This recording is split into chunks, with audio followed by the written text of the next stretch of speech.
Salut à Kariba Traoré pour la modération. Notre invité de marque générale de Pérou, chers jeunes du Mali, chers invités, recevez ici les salutations fraternelles de l'ensemble des membres des Voix pour le Mali. Vous savez, la plus grande faiblesse de l'homme, c'est douter, ne pas croire. Il nous arrive très souvent de se poser la question, est-ce que. Depuis quelques temps aussi, nous avons douté, est-ce qu'on pourra réunir les jeunes du Mali autour de l'essentiel qui est le Mali.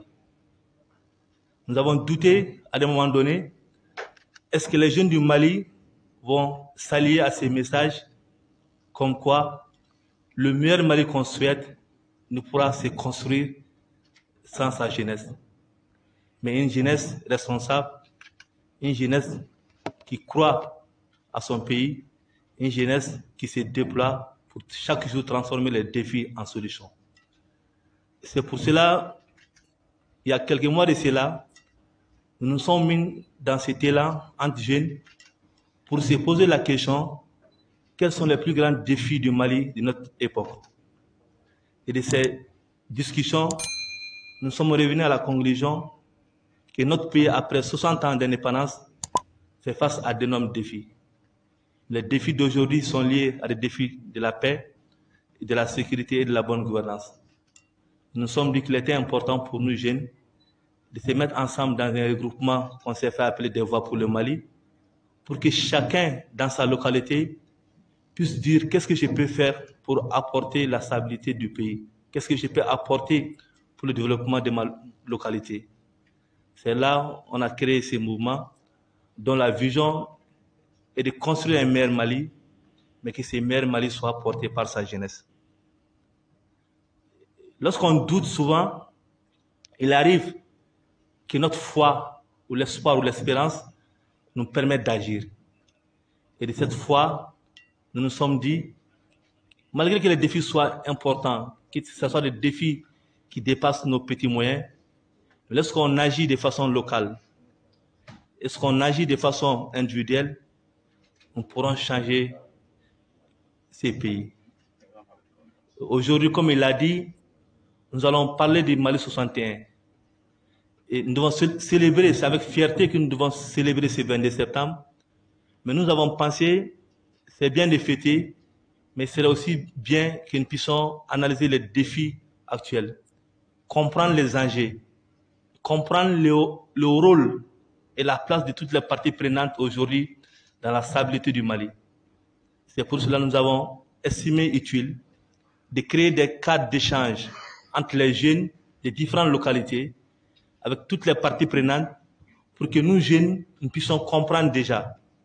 En comprenant, nous pourrons analyser la situation et nous pourrons aujourd'hui apporter des solutions à ces défis qui minent notre pays. Nous sommes fiers ce matin de se rendre compte qu'on peut croire encore à une partie de la jeunesse malienne. Quelqu'un avait dit il y a quelques jours que c'était impossible pour nous de faire déplacer des jeunes des localités pour venir à Bamako sans les garantir le minimum de transport, que c'était impossible. Mais aujourd'hui, c'est avec grande fierté que nous avons une centaine de jeunes qui ont quitté Gossi, Gourma, Koro, Bangas, Banyakara, partout au Mali, qui sont venus à Bamako avec leurs propres moyens. Parce que, à côté du doute encore, ils ont l'espoir à ces pays. Nous allons ce matin permettre à la force Barkhane d'expliquer le nouveau format. Parce qu'on s'est rendu compte pendant ces 10 dernières années, les interventions ou les parties prenantes, les acteurs ont changé de format ou d'appellation. Il est important pour nous de comprendre aujourd'hui quel est ce nouveau format que la force Barkhane propose à l'espace G5 du Sahel et quel va être peut-être ce format, l'impact de ce format dans la stabilité du Mali. Nous ne venons pas aujourd'hui ce matin pour faire le procès des FAMA ou des forces étrangères pour accuser X ou Y, mais nous voulons comprendre. Mieux on va comprendre, mieux on sera capable d'analyser et d'apporter des solutions aux défis locaux. Je voudrais vous interpeller, jeunes du Mali, de façon responsable, que nous puissions écouter ces informations et que nous puissions poser des questions si on ne comprend pas, mais que tous ces débats puissent se passer dans un cadre respectueux, convivial, pour qu'à la fin, chacun de nous puisse retourner dans sa localité en ayant compris le nouveau format que la Force Barkhane propose pour la stabilité du Sahel. Je vais terminer en remerciant les autorités du Mali qui commencent à croire à notre projet. Et aujourd'hui, on a la présidente du directeur adjoint du DNJ, de la DNJ plutôt, je vais dire, M. Kaloshi. Nous avons aussi eu l'idée d'inviter des responsables des jeunes des différentes communes de Bamako et Kati et d'autres associations pour que chacun de nous puissions comprendre les enjeux sécuritaires.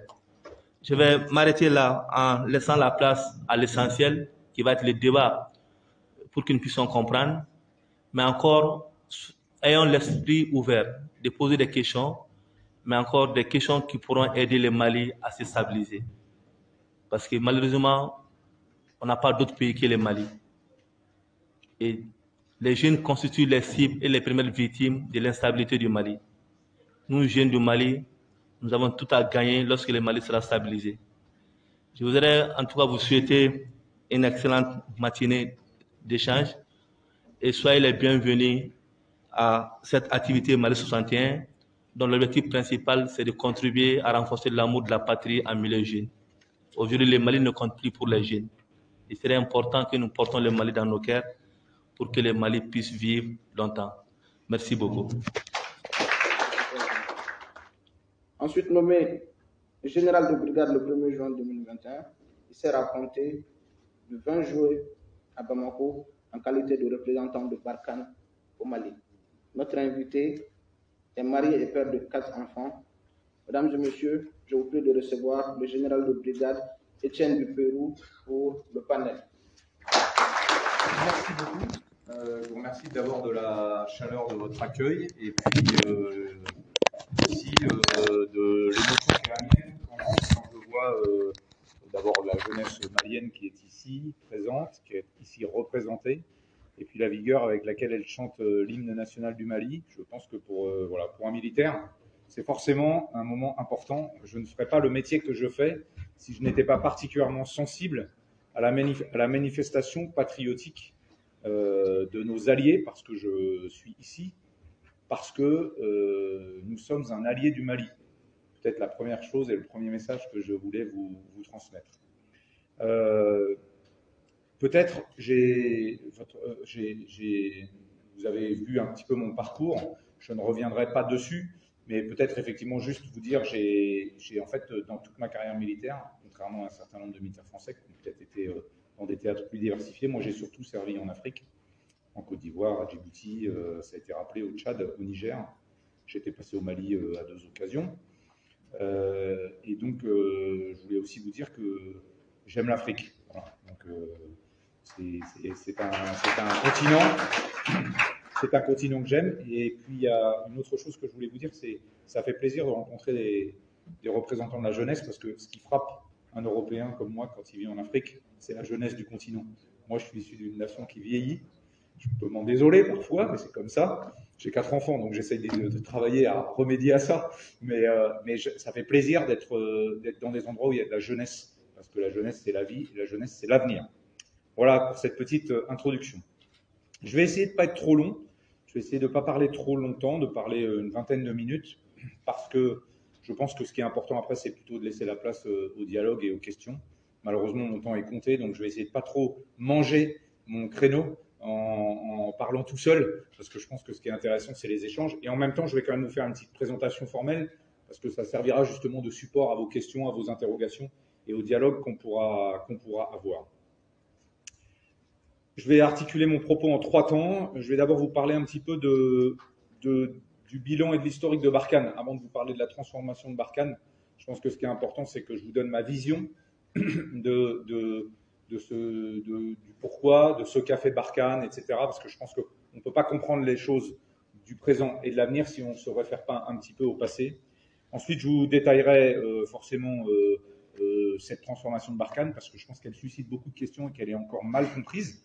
C'est bien la raison de ma présence ici, c'est d'avoir cet échange pour que vous puissiez comprendre et diffuser en fait l'information dans toutes vos communes et vos régions d'origine. Et puis après, éventuellement, je vous porterai peut-être quelques messages, des petits messages peut-être d'avenir ou de ce qu'on pourrait réfléchir pour l'avenir. Et puis, je pense que ces messages, ils susciteront quelques questions et quelques interrogations. Alors, le premier point que je voulais soulever, donc la première partie de mon intervention, c'est le bilan de ce qu'est Barkhane, de pourquoi Barkhane est là, et un petit peu revenir sur l'historique, parce que je pense qu'on peut, voilà, c'est important de comprendre. Surtout qu'aujourd'hui, Barkhane, il y a des polémiques autour de Barkhane, et que je comprends, hein, j'ai pas d'état d'âme avec ça. De toute façon, je pense que la polémique et la discussion est constructive. Et donc, je voudrais rappeler deux, trois petits points qui me paraissent clés. D'abord, que l'intervention militaire française de Barkhane en 2013, elle a produit des effets militaires sur le terrain. Il y a des dimensions politiques dans l'action de la France au Mali, dans la discussion politique avec le Mali, mais moi, en tant que militaire, je ne suis qualifié que pour parler de l'action militaire. Et il faut reconnaître, il faut s'en féliciter, l'intervention militaire française en 2013, elle a produit des effets militaires. La situation, elle pourrait être meilleure qu'aujourd'hui. Évidemment, elle pourrait être meilleure qu'aujourd'hui.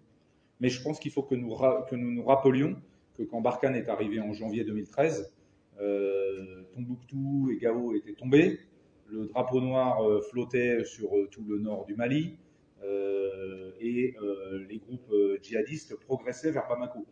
Donc je pense que quand on se met déjà ça en tête, on se dit rien n'est parfait aujourd'hui, mais la situation telle qu'elle était en 2013, elle était à un point de danger, j'allais dire, et d'imminence du danger qui méritait d'être rappelé. Ça permet un peu de mettre en perspective nos débats d'aujourd'hui.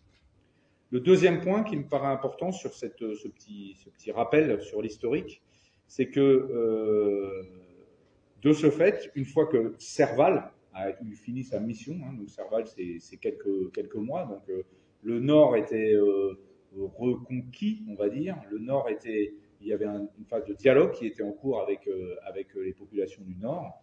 Et en concertation avec les pays de ce qu'on appelle aujourd'hui le G5 Sahel, la France a décidé de régionaliser l'action de ses armées. Et là où elles étaient initialement seulement au Mali, elles ont permis aussi de travailler avec ce qu'on appelle donc, le G5, donc le Burkina, le Niger. J'ai moi-même été en mission au Niger en 2015, le Tchad, où elle était déjà présente, et puis la Mauritanie, en plus donc du Mali. Donc l'opération s'est déjà transformée une première fois à ce moment-là. Aujourd'hui, on parle de transformation, mais finalement, on était déjà passé de Serval à Barkhane avec une transformation. En fait, pourquoi cette transformation? Parce qu'on voyait bien que les mouvements terroristes ne connaissaient pas de frontières. Les mouvements terroristes, ils ne s'arrêtent pas à la frontière malo-nigérienne ou malo-burkinabé ou tchado-nigérienne. Mais justement, ils se jouaient en fait des frontières pour échapper à la surveillance, éventuellement voilà, au combat, etc. Et donc, il était utile de faire naître une organisation qui permette en fait de s'affranchir des frontières et de travailler de part et d'autre des frontières. Ça a été la naissance du G5 et Barkhane qui s'est adapté à cette naissance du G5 en se régionalisant.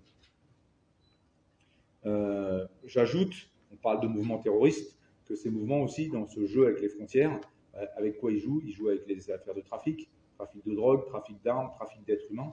Et donc, effectivement, là aussi, toute cette action, elle devait être combinée, l'action militaire, elle devait aussi avoir pour but de gêner tout ce qui était mouvement logistique, tout ce qui permet, en fait, et qui permettait et qui permet toujours au groupe, en fait, de s'approvisionner en fonds, en moyens, en argent, voilà, et de se nourrir, en fait, des différences territoriales pour croître, progresser et recruter.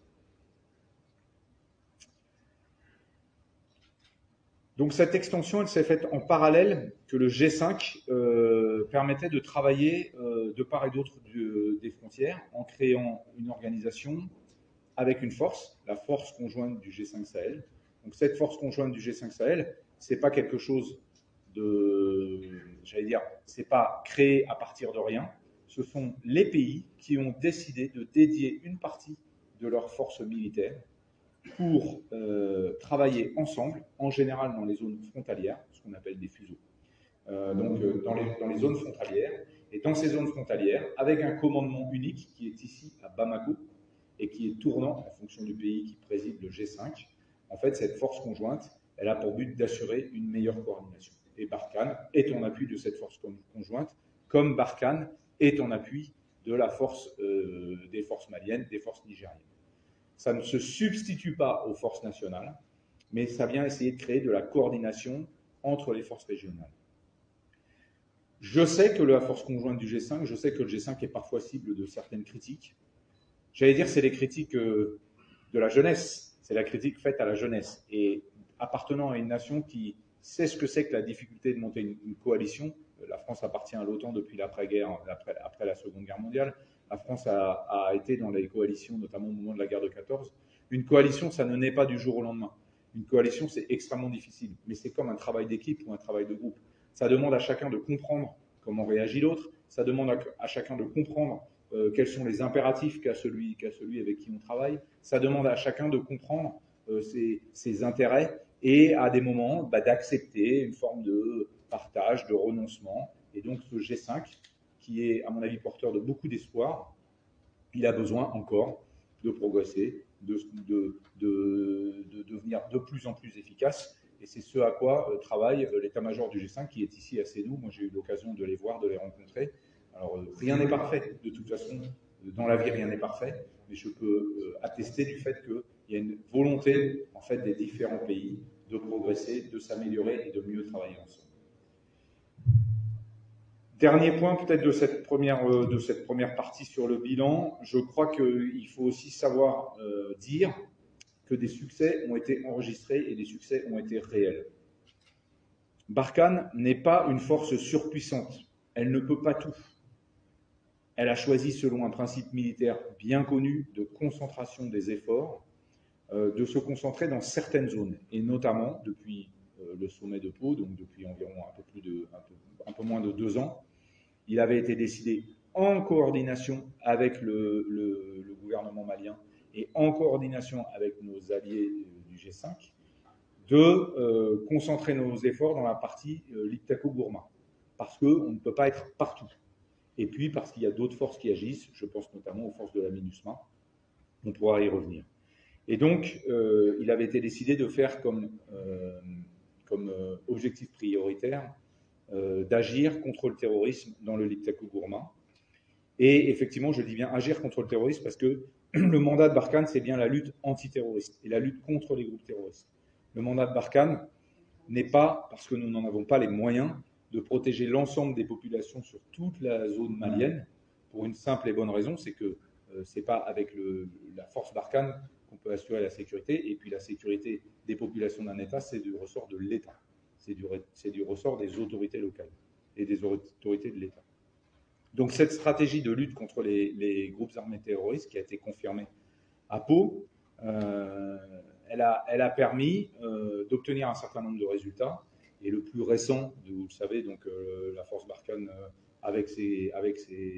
grâce aux opérations conjointes menées avec les forces armées maliennes, a pu, j'allais dire, neutraliser tout l'état-major de l'État islamique au Grand Sahara.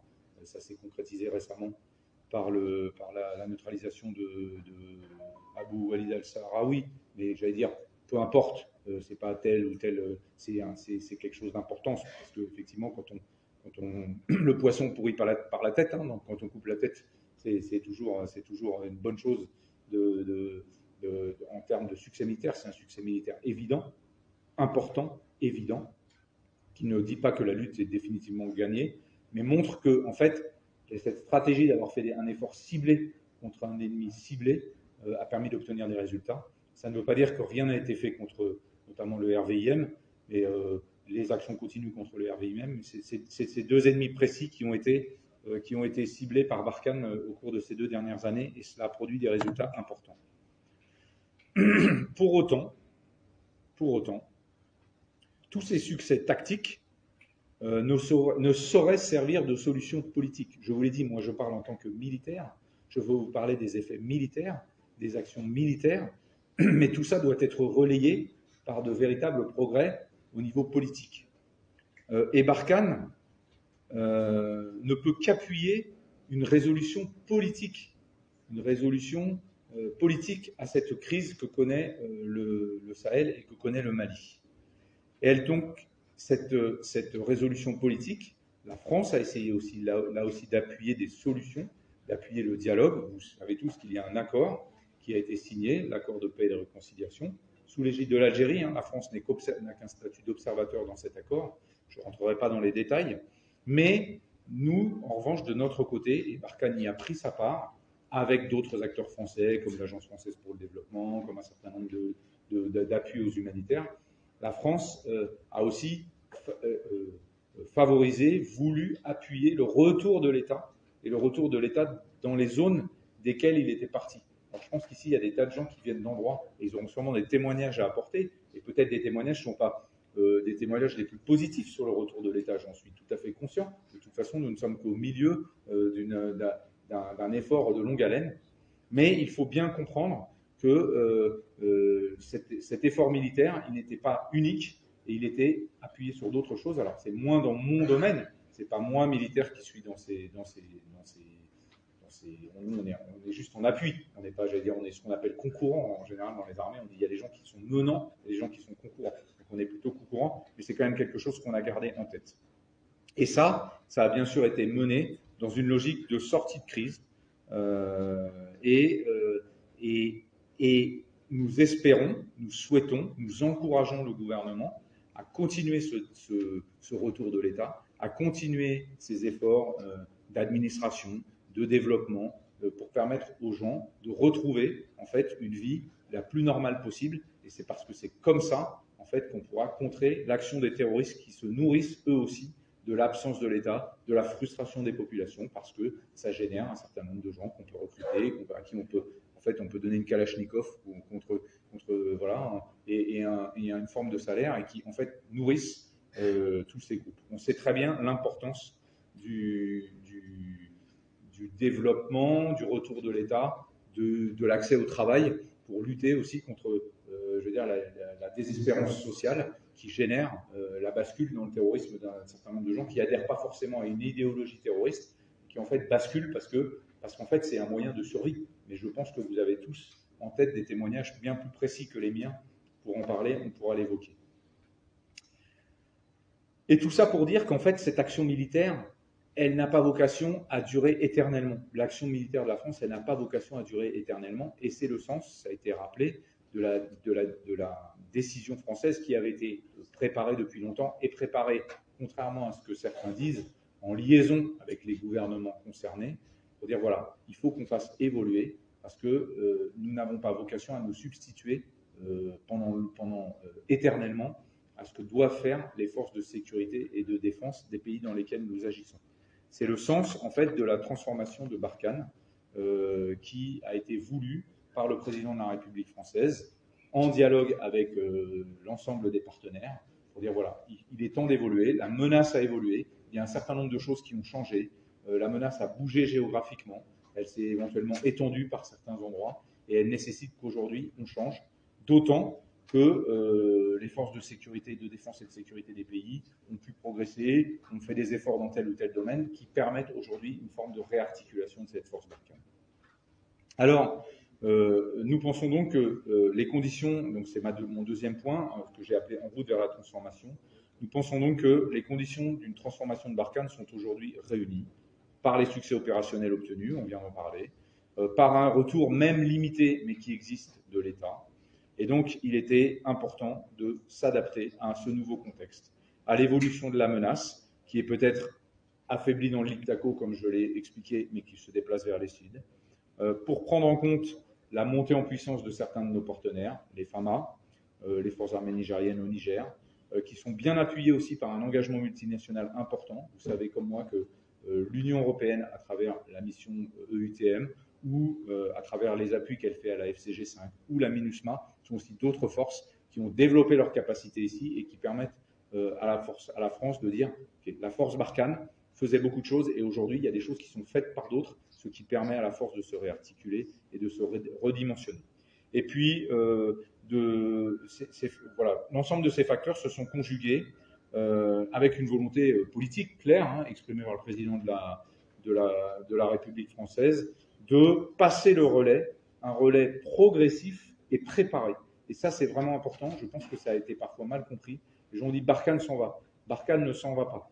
Barkhane se remet dans une configuration de passage de témoin. Et je trouve que la notion de passage de témoin, bah, vous savez, quand un coureur fait, quand il y a un relais autour d'un stade, au moment du passage de témoin, celui qui passe le témoin, il faut qu'il ralentisse, il faut qu'il y en ait un qui accélère et l'autre qui ralentisse pour passer le bâton au moment. Et ben, c'est un peu ça en fait la phase qu'on vit.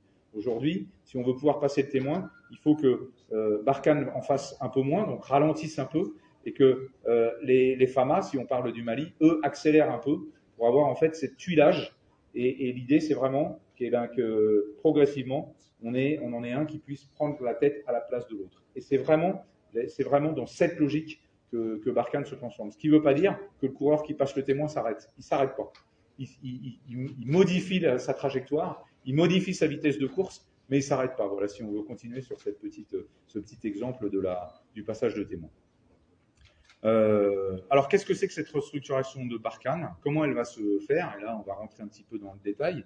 C'est une transformation qui doit donner plus de place aux nations, mais qui doit permettre le maintien de capacités dont Barkhane dispose et dont les pays ne disposent pas, des capacités qu'on appelle des capacités clés, des capacités qui permettent d'avoir une efficacité importante sur le terrain. Ces capacités, elles démultiplient en fait l'action des forces sur le terrain. Et donc, il y a 3 volets à la transformation de Barkhane, qui prendra peut-être un autre nom quand ça sera achevé. Le nom pourrait changer. Et donc, cette transformation, elle repose sur 3 piliers. On les verra tout à l'heure à l'écran, mais je vais les citer. Un pilier partenariat de combat. Alors là, c'est un peu technique hein, pour les gens qui ne connaissent pas la chose militaire, mais je vais essayer de donner quelques détails. Un pilier partenariat de combat, qui est un pilier où on va essayer de conseiller, d'accompagner et d'aider mieux les forces locales et les forces nationales. Donc ça, c'est toute la partie où, si vous voulez, on va travailler avec les FAMA pour mieux travailler en commun, mieux se coordonner, donner des conseils, accompagner avec des petits éléments au combat voilà, les gens qui sont sur le terrain. Là où aujourd'hui, on pouvait avoir 100 Maliens et 100 Français de Barkhane qui allaient ensemble sur le terrain pour sécuriser une zone ou traquer les terroristes, l'idée c'est que demain, on est toujours 100 Maliens, ou peut-être 110, 130 ou 140 Maliens, et puis progressivement 50 Français avec quelques Européens, puis peut-être un jour 10 Européens et 100 Maliens. Voilà. Ou 10 Français, alors les Européens, ils appartiennent à Barkhane, hein, les gens de la force Takuba. Donc 10 personnes, et on veut changer la proportionnalité d'action pour peu à peu laisser aux forces armées maliennes qui connaissent le terrain et puis dont c'est la responsabilité de prendre en fait vraiment le leadership dans l'action militaire sur le terrain. Un pilier dit de réassurance. Alors le mot est un peu barbare. Ce mot réassurance, c'est quoi? C'est là qu'on fournit des moyens dont les pays de la bande sahélo-saharienne ne disposent pas. C'est là qu'on peut fournir l'appui avec des drones, des avions, voilà, du renseignement. Ça, c'est parce que c'est des dispositifs qu'on a et dont les forces armées maliennes ne pourront pas se doter à très court terme parce que c'est des coûts, ça nécessite un développement qui est de longue haleine. Et donc, garder ces éléments au profit des Maliens, et ça s'inscrira dans la durée. Pour vous donner un exemple, quand on parle de transformation de la force Barkhane, donc il y aura peut-être un peu moins de soldats au sol, mais en revanche, le dispositif des avions, le nombre d'avions, le nombre de drones, lui, n'évoluera pas. Il restera à hauteur constante. Et dans ces affaires de réassurance, il faut aussi parler du volet santé, c'est-à-dire qu'on laissera nos hôpitaux de campagne, par exemple, qui sont actuellement déployés sur le territoire malien ne partiront pas. Voilà. C'est aussi une façon de réassurer, ça permet éventuellement de soigner les blessés, etc. etc. Et puis, un pilier dit de coopération, alors là qui est plus large, c'est la coopération ici à Bamako avec les états-majors, c'est la coopération en prenant des officiers dans nos écoles, etc. etc. C'est tout ce volet-là, il existe déjà, mais l'idée c'est de continuer à bien le développer. Je vois que je suis un peu long, donc je vais essayer d'accélérer un petit peu. Voilà, j'allais dire pour la forme que va prendre le transformation de Barkhane. Comment ça va se dérouler? Eh bien, en fait, ça nécessite une rationalisation, ça nécessite d'être plus efficace et de mieux concentrer nos forces dans certains endroits. Et donc, comme vous le savez, parce que ça a été dit, expliqué, nous allons procéder par étapes. Et la première étape, elle a déjà démarré, c'est en ce moment. C'est la relève sur position dans 3 bases du Nord, donc Tessalit, Tombouctou et Kidal, dans lesquelles, en fait, nous allons céder la place aux forces armées maliennes ou à la MINUSMA. Bon, c'est encore en discussion, voilà comment tout ça va s'organiser. Nous allons rendre les bases à l'État malien et nous allons procéder à une relève. Je dis bien une relève, parce que les gens disent les Français s'en vont. En fait, les Français s'en vont. Mais les Français, ils font un militaire, quand il quitte une position, il ne part pas en disant voilà, j'étais là, j'étais au combat, je m'en vais, débrouillez-vous, voilà, et je laisse le truc vide. Non, un militaire, il prépare une relève. Il accueille les gens qui vont le relever. S'il y a 100 personnes qui partent, il y a 100 personnes qui arrivent. Il explique voilà comment ça se passe ici. Il donne le renseignement en disant voilà le dernier état du renseignement, voilà ce qu'on sait, voilà comment ça se passe pour la protection de la base, voilà les moyens dont vous avez besoin. Et donc tout ça, ça se prépare. Et c'est un travail que l'on mène aujourd'hui avec l'état-major malien. Donc plutôt que de parler de désengagement des bases ou de fermeture des bases, il n'y a ni désengagement ni fermeture. Il y a une relève des éléments de Barkhane par les éléments des FAMA. Ça, c'est quand même, je pense que c'est vraiment un point clé qu'il faut bien comprendre, et je pense qu'il a été mal compris, peut-être parce que mal expliqué, mais je pense qu'il a été mal compris. Voilà. Donc ça, c'est la première étape qui a lieu dans les 3 prochains mois, enfin d'ici la fin de l'année en tout cas. Donc, je ne reviens pas sur exactement jour par jour comment ça va se passer, parce que pour une raison simple de sécurité des opérations, il y a des choses qu'on fait entre nous et les FAMA, il y a des choses qu'on partage mais qu'on ne partage pas en public. Et puis ensuite, dans le courant de l'année 2022, des évolutions, mais qui sont encore en travail. Pour l'instant, elles n'ont pas été complètement décidées, avec une évolution du commandement. Aujourd'hui, la force Barkhane, elle est commandée principalement de N'Djamena, mais il y aura un effet de bascule vers Niamey, il y aura plus d'éléments de commandement, et le patron de la force Barkhane devrait basculer à Niamey. Tout ça est en discussion, avec le développement de la logique partenariale, avec effectivement le retrait de certaines troupes françaises, mais aussi des contributions en hausse annoncées d'un certain nombre de partenaires européens qui ont décidé de s'impliquer dans la force Takuba, qui est actuellement déployée à Ménaka et à Gao. Et donc, voilà, il y aura des effets de plein et de vide qui sont encore en travail, donc c'est difficile. Ici, je ne peux pas les détailler parce qu'on n'est pas encore à un niveau de détail qui nous permette de rentrer dans de donner plus d'éléments. Mais il faut savoir que cette force Takuba, qui a aussi nourri un certain nombre de débats, etc., elle est bien aux ordres de Barkhane, c'est une composante de Barkhane, elle est amenée à se développer. Et comme en plus elle est armée par des forces spéciales européennes, quand je vous disais, là où on avait 100 Français et 100 FAMA, et demain on aura peut-être 10 Européens, et dans lesquels il y aura des Français, hein, et 100 FAMA, ces détachements de la force Takuba, qui sont des détachements des forces spéciales, donc aussi une autonomie, une capacité à agir seul, une capacité à des leviers puissants, pour être en petit nombre, mais produire quand même des effets de levier importants. Et puis, c'est aussi une manifestation, je pense, politique importante, de volonté politique européenne d'aider le Mali. Donc, je pense qu'il faut, tout ça, il faut l'encourager. Je note d'ailleurs l'intérêt de l'armée malienne pour la force Takuba. Quand on en parle avec nos alter ego de l'armée malienne, on voit bien qu'ils sont extrêmement intéressés par les leviers d'efficacité que représente Takuba. Voilà pour la transformation de Barkhane, je ne vais pas être plus long. Et puis peut-être en conclusion, délivrer 2 messages, et puis après on passera assez rapidement aux questions, j'ai déjà été beaucoup trop long. D'abord, Barkhane va rester pour continuer le cadre de la lutte antiterroriste. Barkhane n'a pas vocation à faire de la sécurité publique, Barkhane n'a pas vocation à faire de la lutte contre les brigandages, Barkhane est là pour faire de la lutte antiterroriste. Et son objectif prioritaire, c'est la lutte antiterroriste. Et c'est pour ça qu'elle a décidé de se réarticuler en appui des forces armées maliennes. Donc voilà, Barkhane continuera sous ce prisme de la lutte antiterroriste. Je pense que c'est important.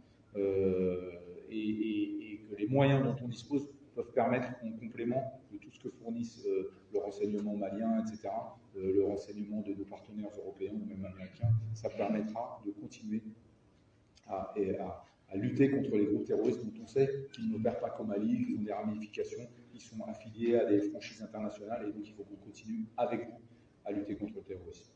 Et puis, autre point, peut-être autre message, les armées sahéliennes, un petit message sur les armées sahéliennes, et particulièrement les FAMA. Elles sont parfois pointées du doigt.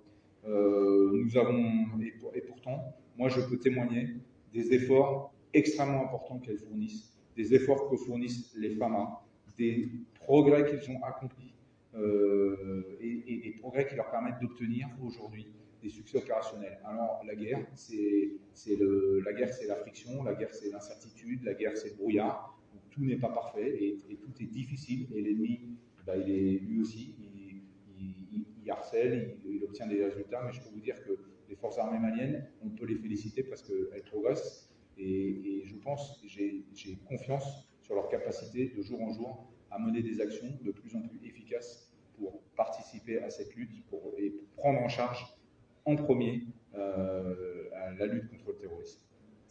Voilà. Dernier point, donc je suis heureux de l'intérêt que vous pouvez porter à ces questions-là. Je pense que c'est extrêmement satisfaisant de se dire que la jeunesse malienne se mobilise, réfléchit. Moi, je suis très heureux de m'exprimer devant vous parce que je pense que c'est important que nous puissions avoir cet échange. Évidemment, vous avez remarqué que je n'ai pas abordé le champ politique. Le champ politique, ce n'est pas mon champ.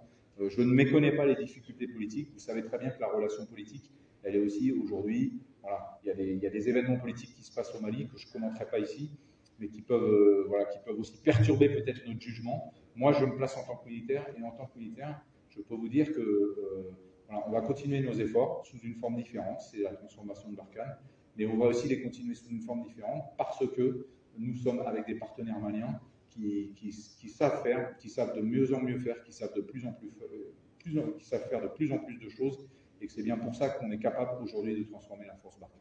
Voilà, je vous remercie. On va passer, je crois, un tout petit film qui explique un peu aussi ce que je vous ai dit sur la transformation de Barkhane, et ça servira de transition à la partie questions. Merci beaucoup. Est-ce que la durée du mandat de Barkhane est indéterminable? Première question. Deuxième question, est-ce que vous pouvez vraiment nous donner un taux de pourcentage, quel est le taux de réussite que Barkhane a insisté dans le cadre de la lutte antiterroriste au Mali? Puisque nous avons l'impression que les terroristes sont toujours très bien présents chez nous au Mali. Merci. Moi, ma question s'adresse au général.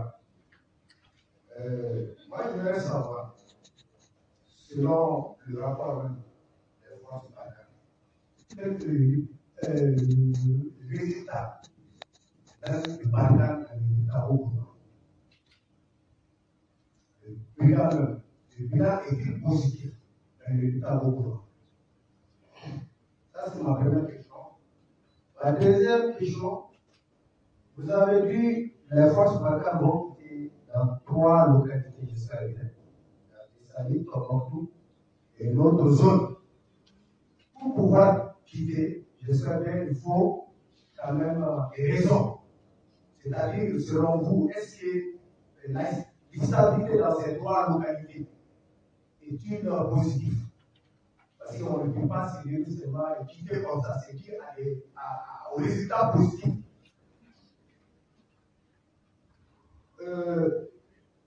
La troisième question, on dit que Barkhane est là pour lutter contre le terrorisme, mais pas pour sécuriser. Parce qu'on dirait dans l'intervention de la famille, Barkhane est là pour lutter contre le terrorisme, mais pas pour sécuriser les populations. Tandis que nous, aujourd'hui, au Mali, on demande la sécurisation des populations et des régions. La population réclame d'abord, avant de parler de développement, il faut parler d'abord de sécurité. Parce que sans sécurité, on ne peut pas se développer. Donc aujourd'hui, la priorité, c'est d'abord sécuriser ces populations et leurs biens. Pour moi, vraiment, sur ce, je ne dirais pas que Barkhane, parce qu'en tant que, comment dirais-je, Je sais pas rapidement la question.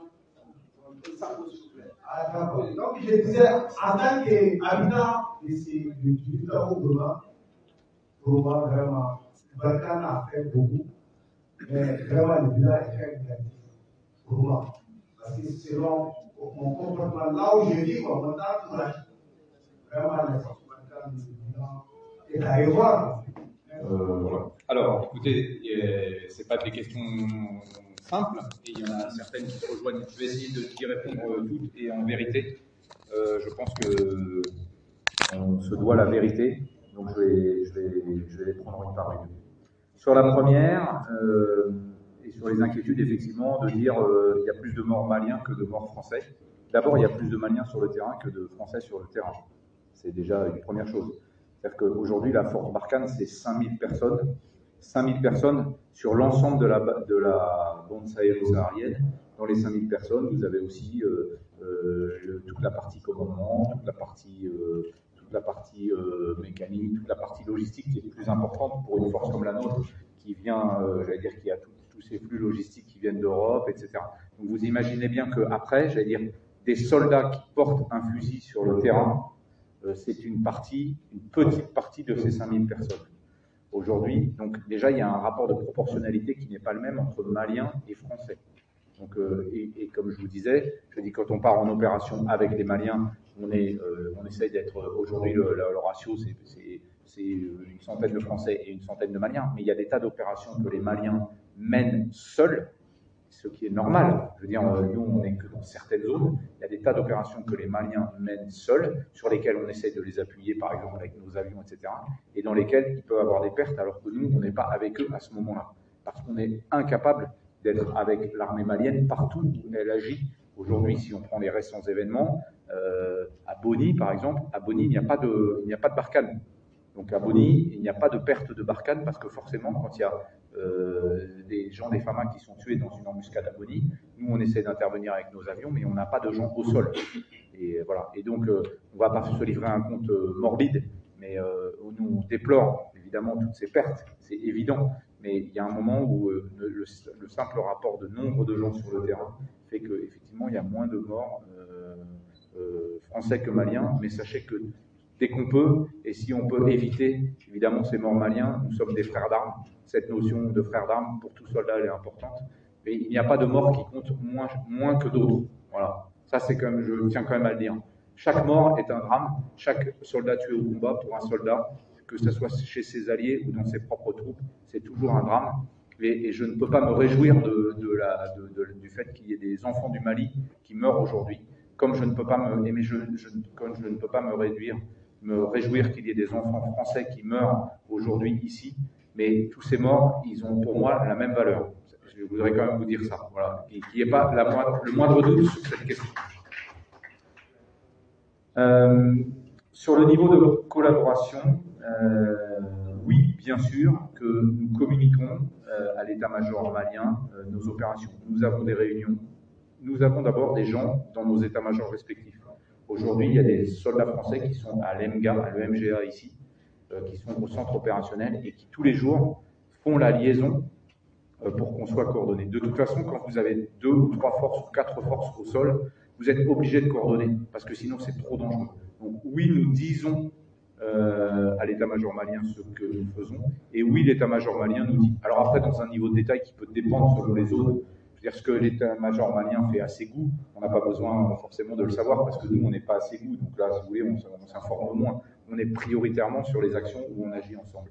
Et puis au niveau des zones, des secteurs, au niveau de Gao, à Gao, à Gossi, il y a un contact permanent entre les groupes. En fait. Les gens partent ensemble, ils préparent leurs opérations ensemble, les capitaines, ils travaillent ensemble, ils font leurs ordres ensemble et ils partent sur le terrain ensemble. Donc si vous voulez, le niveau de coordination, il est excellent. Et s'il n'était pas excellent, de toute façon, on aurait des problèmes de tirs fratricides, etc. Ce qu'on n'a pas eu, en fait, depuis le début de l'opération Barkhane, même Serval puis Barkhane. Donc ça atteste du fait qu'aujourd'hui, il n'y a pas de problème de ce point de vue-là. On peut toujours être meilleur. C'est comme dans la vie.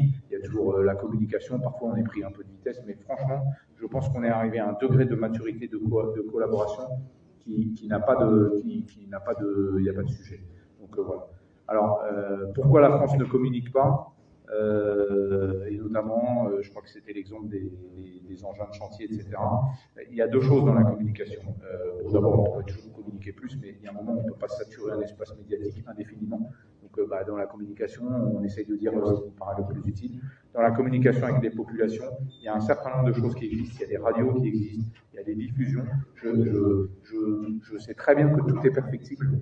C'est évident. Il y a aussi des moments où on veut protéger les entreprises qui travaillent pour nous, les entreprises de travaux publics. Si vous voulez, si nous on dit, bon, demain il va y avoir une entreprise de travaux publics, un tel, qui va passer là parce qu'elle va travailler au profit de la force pour fabriquer, au profit des FAMA, pour fabriquer un camp sécurisé, vous comprenez bien que c'est mettre un point rouge sur le front des gens qui conduisent les engins de chantier et de les désigner à la vindicte terroriste. Donc, si vous voulez, dans l'information des populations, on est obligé toujours de faire un arbitrage entre ce qu'il est important que la population connaisse, mais aussi la préservation des gens qui travaillent avec nous, qui travaillent pour nous. Sinon, ils seraient tout de suite victimes de représailles. Donc, on est quand même obligé de prendre en compte ce point, et ça nécessite des équilibres qui ne sont pas toujours faciles.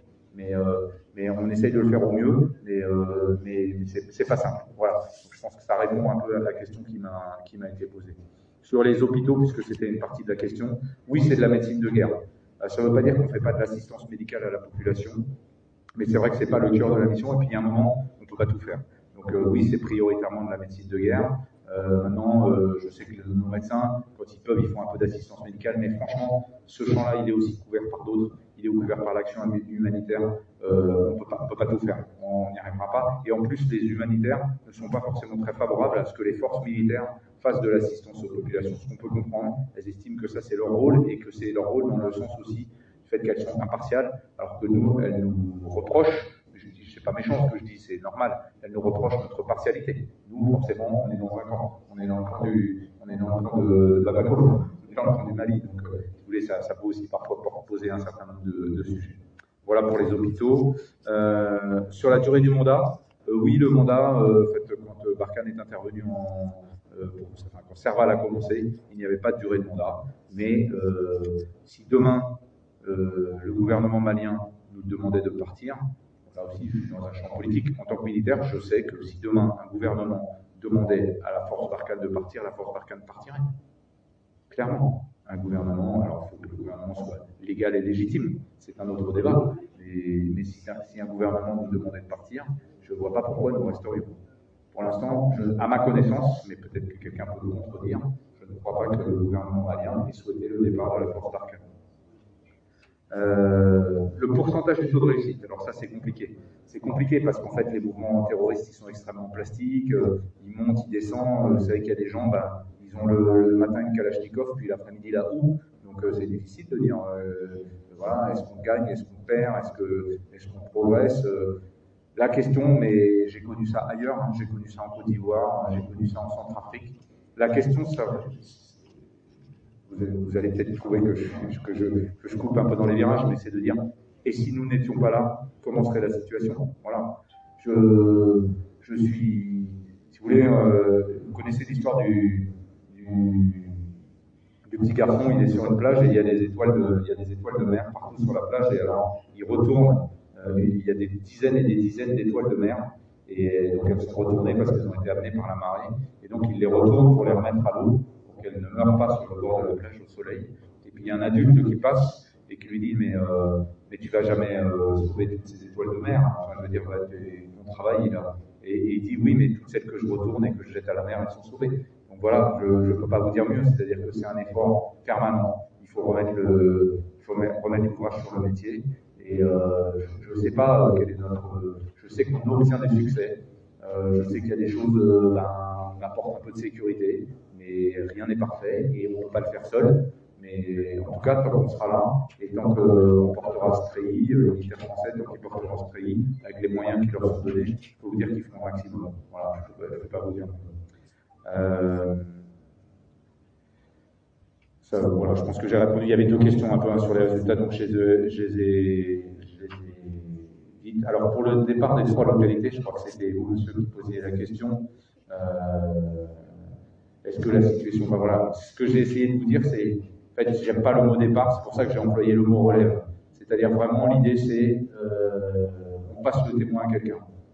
Voilà, on va être relevé par les FAMA, on va être relevé, il y a la MINUSMA qui est là. Il faut savoir aussi qu'aujourd'hui, la présence française à Tessalit, à Tombouctou et à Kidal, elle est faible, elle est presque symbolique. Hein. Il n'y a pas beaucoup de soldats, si vous voulez. Donc aujourd'hui, l'effet tactique sur le terrain de la présence française dans ces localités, en fait, il est pas suffisant comparativement à l'effort que ça demande au niveau logistique, pour faire les liaisons, pour approvisionner des gens qui n'ont pas tellement d'effet tactique sur le terrain.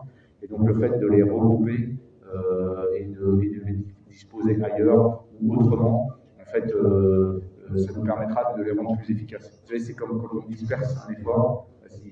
Si on fait plein de petits efforts, à un moment, on ne produit pas forcément d'effet. Et l'idée, il vaut mieux regrouper les gens pour être plus efficace. Mais c'est une relève. C'est une relève. Donc, il y aura du monde à notre place. Et c'est bien le but.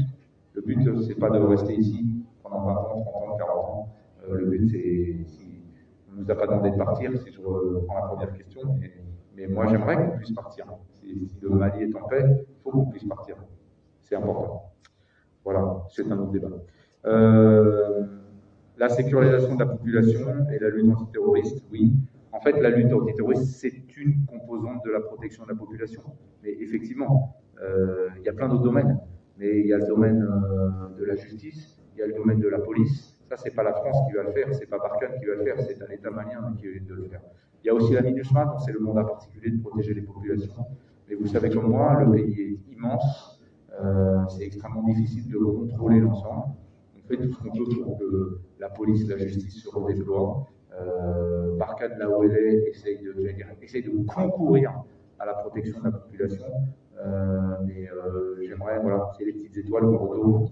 Et ben, on n'arrive pas à faire toute la plage, mais on essaye à chaque étoile qu'on retrouve et qu'on met à la mer, de protéger la population. Et c'est malheureusement ponctuel, peut-être pas, mais ça c'est quelque chose qu'il va falloir faire dans le long terme, et c'est quelque chose qui est de la responsabilité de l'État malien. Voilà, j'espère avoir répondu à ces quelques questions. Ce que je vous propose, je suis déjà très en retard, mais bon, tant pis, je vais être encore un peu plus en retard. C'est reprendre une série de questions. La dernière série de questions. Donc nous allons demander aux élèves de ne pas reprendre les mêmes questions, s'il vous plaît. C'est laquelle, s'il vous plaît? Reprenez, s'il vous plaît. La question d'hier. La question d'hier. Ah.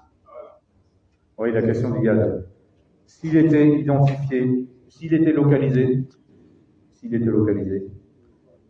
il serait neutralisé. Voilà, c'est tout ce que je peux vous dire.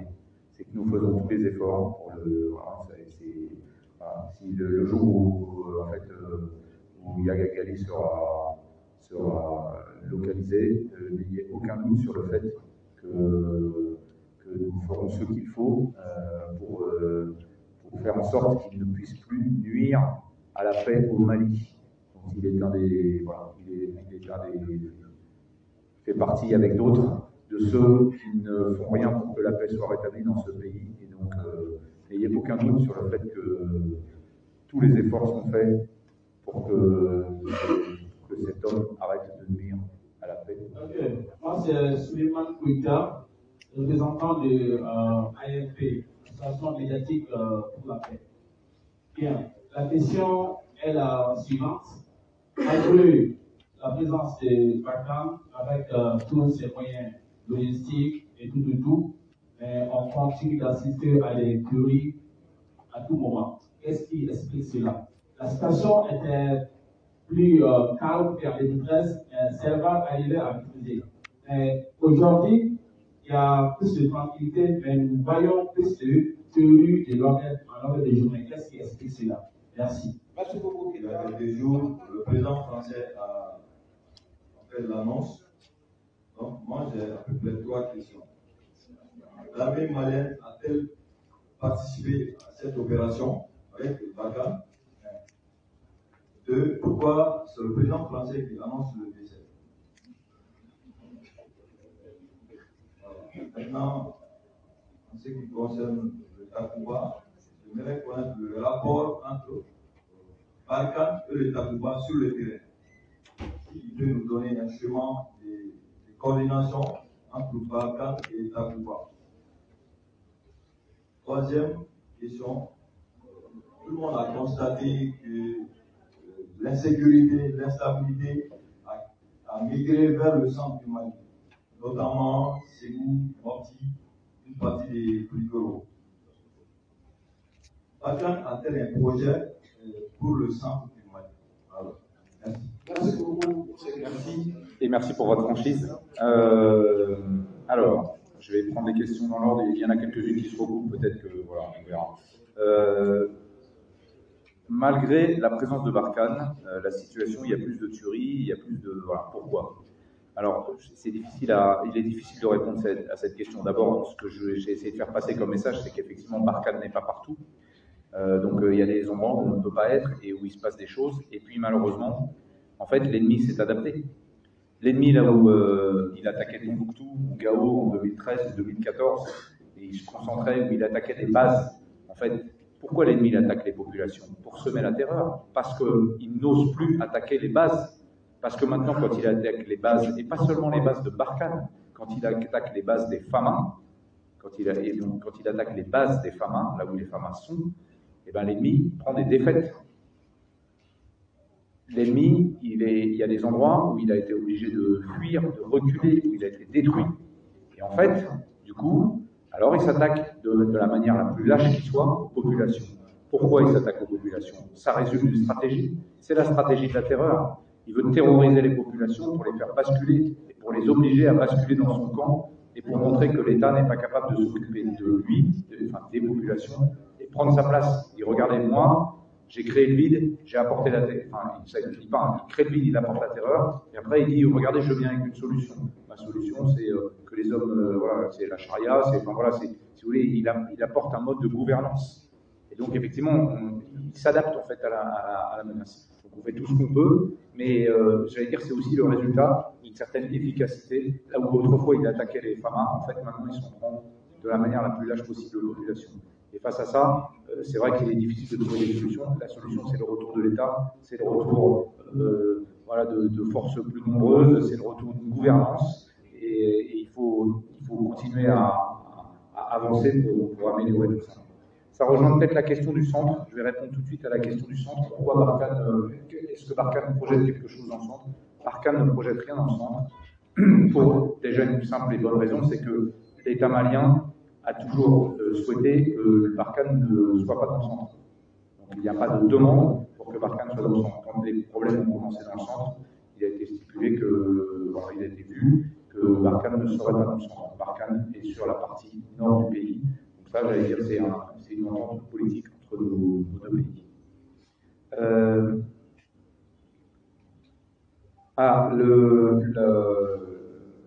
La deuxième question qui était sur la relève, est-ce que le mot ça a été parachuté ou préparé? Ceux qui disent que cela n'a pas été préparé, c'est souvent parce que ça les arrange. Il n'est pas d'hier, et j'allais dire ça ne date même pas de août 2020 ou de mai 2021, qu'il y a eu une réflexion sur le réaménagement de la force. Donc, ceux qui prétendent ça, je pense, s'abritent ou essayent de montrer qu'on est parti de manière unilatérale. Peut-être que parfois il y a eu des communications qui ont été peut-être pas assez à droite, mais n'empêche que tout ça a toujours été fait en dialogue avec nos partenaires, que ce soit dans le champ militaire que je connais ou dans le champ politique. Si aujourd'hui Barkhane partait, est-ce qu'elle causerait des troubles? C'était ça votre question?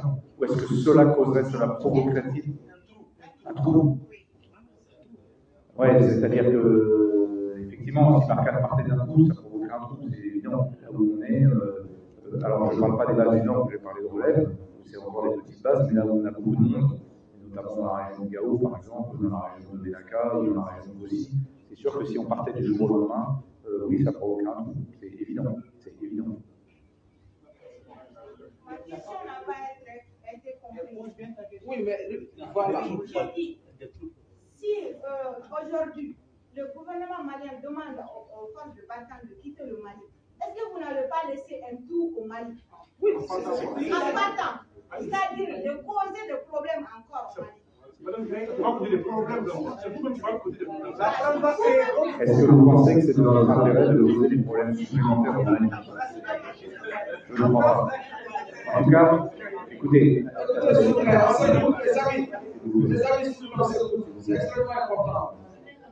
plaît, il n'y a aucun intérêt, et il y a un de pouvoir basculer sur les intérêts de la France, la question m'a été posée. Il n'y a aucun intérêt, nous n'avons aucun intérêt, sinon nous ne serions pas là depuis 8 ans.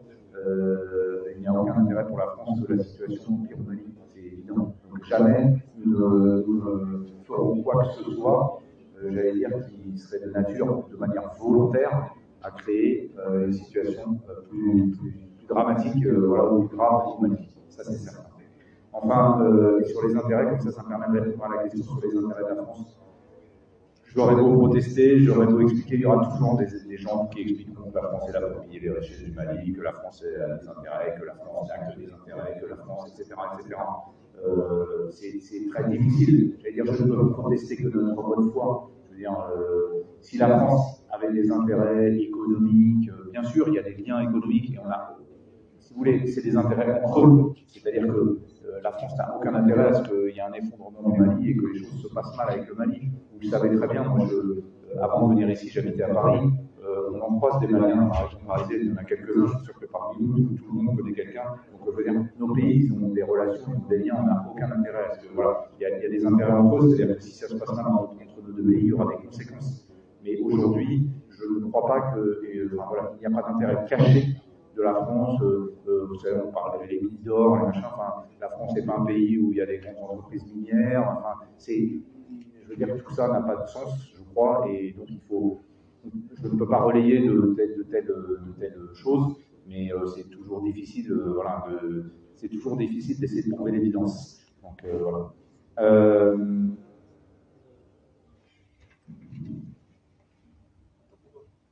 Takuba. Attendez, je reprends.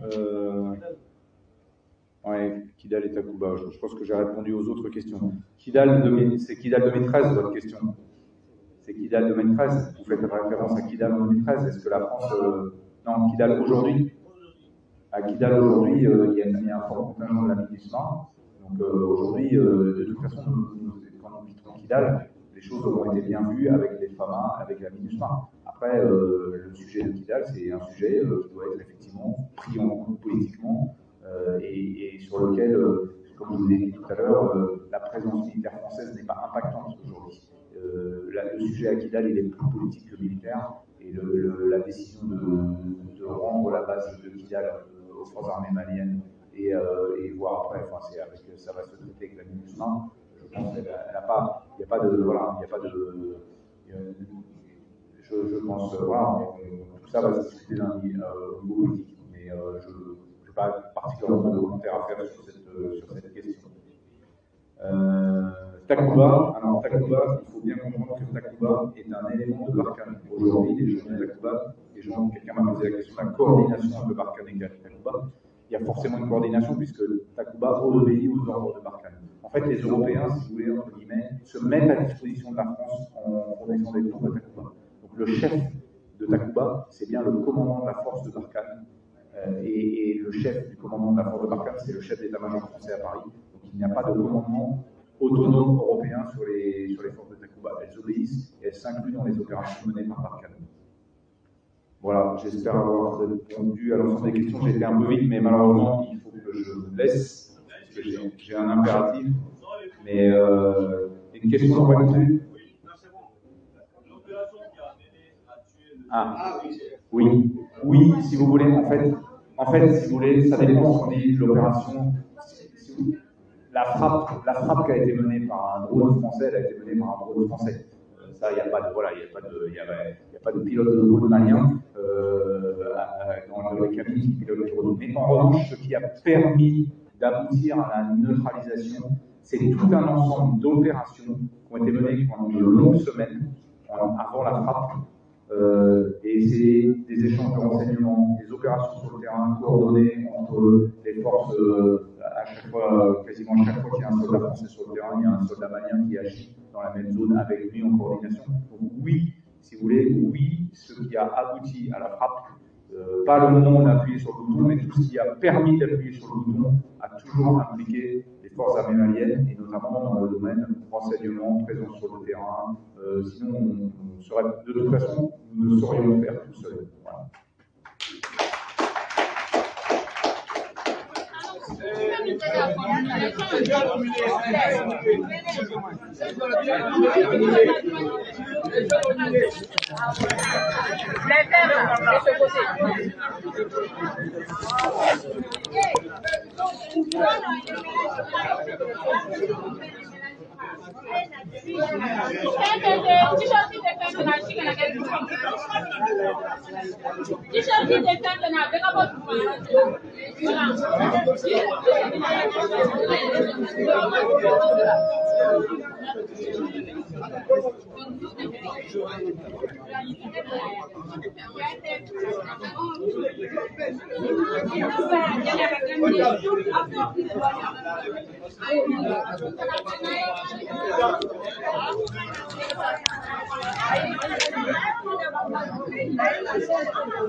Ouais, j'ai essayé, mais on va essayer.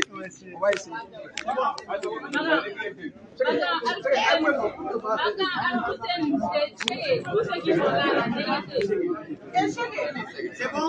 C'est pas bon. Tous Non, ceux c'est qui pas sont bon. là, tu dégages. Tous ceux qui sont là, ils sont pas dans la communauté.